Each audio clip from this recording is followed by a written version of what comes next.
our first match on the show, and you watched this for the first time in a long time. It's Rob Van Dam. I watched it on the anniversary. I actually watched it on May 16th, 2019, 15 years to the day after it first happened.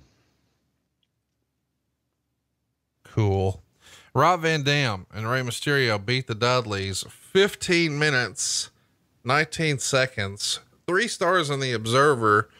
I mean, really a Hall of Fame crew here. I enjoyed this match. You know, Rob Van Dam and Rey Mysterio is not a tag team I ever thought I wanted to see, but I thought this was pretty good. What did you think? It was really good. You know, I even go back and, talked about the open of the show, which was fucking fabulous, but I got goosebumps. You know how you get the goosebumps that will stay with you for a while? Yep. When there's a shot of Eddie Guerrero in the middle of that, where the commentator says, "Is there life after death?" And I just got goosebumps and sat there that just held through the finish of the cold open. And that was just, again, some of that shit, man, was so good. That's the work of Chambers and those guys, just put some great shit together. And then you start off with Ray and Rob Van Dam against the Dudleys.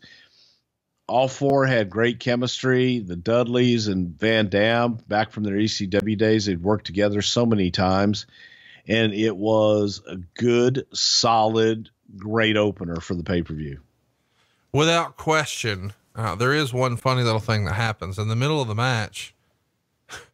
The sound guy just randomly plays Rob Van Dam's music, which I guess spoils the finish. When you watch this back, did you laugh out loud? Oh God, man, that shit happens. That's so great. Next up, we got Booker T doing a promo, and there's these strange voices coming out of the room, and he's got all these candles lit, but, Kurt Angle and Luther Reigns come out. Angle is going to blame Torrie Wilson for his career being over. And, so he says, he's going to cost Wilson her career. And he announces that if Torrie doesn't win the next match, she's fired. So it's Torrie Wilson and Dawn Marie. They're going to go 6 minutes and 14 seconds, which Meltzer says was too long.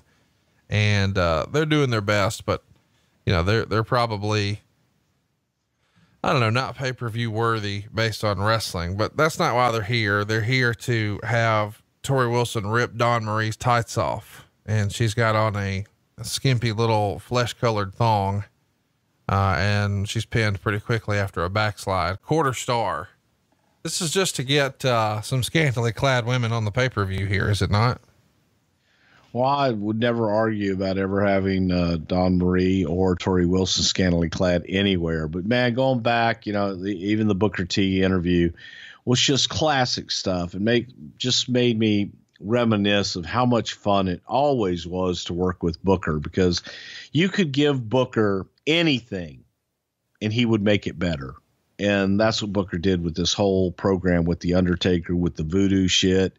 It was great. And then, of course, Luther Reigns pushing the box to the ring.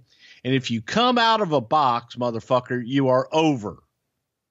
So Kurt Angle not just came out of a box, he rose out of a box, which really made that son of a bitch over. Thank you for that. Just saying. What's your favorite Dawn Marie match? Probably this one. Yeah. This one, just saying.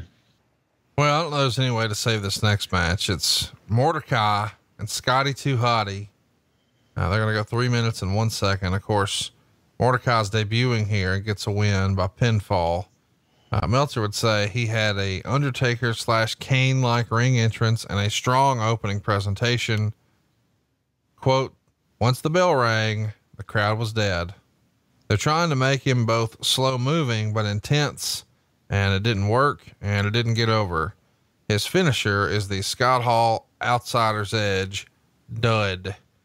When you watch this presentation back of, Mordecai making his big entrance into the ring, and then the actual match itself, when he's trying to do a lot of character work, saw it for the first time in a long time. What'd you think? Well, let me say this about that. First of all, no, Dave, we weren't trying to make him slow moving and intense. We were trying to make him intense, and that was Mordecai's vision, was that he would be slow moving, which is what killed it. It just didn't work. He needed to go once the bell rang. And my notes, which you'd love, is best match he ever had. Speaking of Mordecai. And that pretty much sums it up right there, because he had so much upside, so much promise, so much potential. And this was his debut match and the best one he was ever going to have. Yeah. Poor Kevin. Next up, Jacqueline is going to give Chavo Guerrero a present of bra and panties to wear. Of course, he throws them down. His father picks them up and looks interested in trying them on, though. Meltzer would say that's the curse of being 55 years old and still getting a check from WWE as a performer, because it means you're going to wind up humiliated many times over.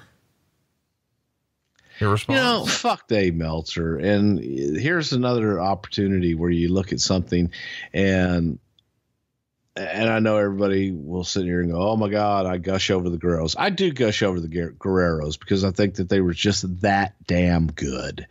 And Chavo Guerrero Sr. stole the show in this regard, because his subtle acting and everything that Meltzer is accusing they of making him do, those are Chavo Sr.'s ideas that took him over the top, that gave him that extra dimension of personality that was entertaining, that people could identify with. So that's the kind of shit just pisses me off.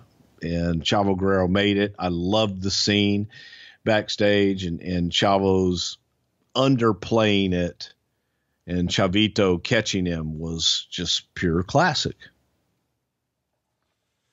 Let's talk about the next match. Rico and Charlie Haas are going to retain the tag titles over Bob Holly and Billy Gunn in 10 minutes and 26 seconds. Meltzer would say they tried this match out the night before in San Bernardino, and the crowd cheered Holly and Gunn. So they had them come out, and from the start, they played that neither Holly nor Gunn wanted to be in with Rico, and the announcers never acknowledged that Rico used to manage Gunn or that any of that ever happened. I think they want to erase that part of their history. Rico kept grabbing their asses, and one person in the company told me they could nickname Holly and Gunn the Hardcore Asses. The match was all homosexual comedy. Haas, for whatever reason, looked the worst he has since his OVW days, and his punches never his strong point, became the focal point of his offense. And it was so bad that Jackie Gator at ringside was pounding on the mat to get a clapping deal going, and the crowd just slept through it. Finish saw Holly have Haas up for the Alabama Slam, but Rico super kicked him and Haas scored a roll up, 3/4 stars. This feels thrown together. I didn't enjoy the pairing of either one of these tag teams as a fan, and it was just sort of there for me. How about you? It was a fun match, but it wasn't a good match. It just was kind of in that spot to be a ha-ha filler. Not a lot of chemistry with those guys. Trying something with Charlie Haas, and at least you had Jackie out there to kind of spice things up a little bit, but not a whole lot there. I mean, the audience didn't care, the talent didn't care, and you could feel that. So it was not something I'd want to see again.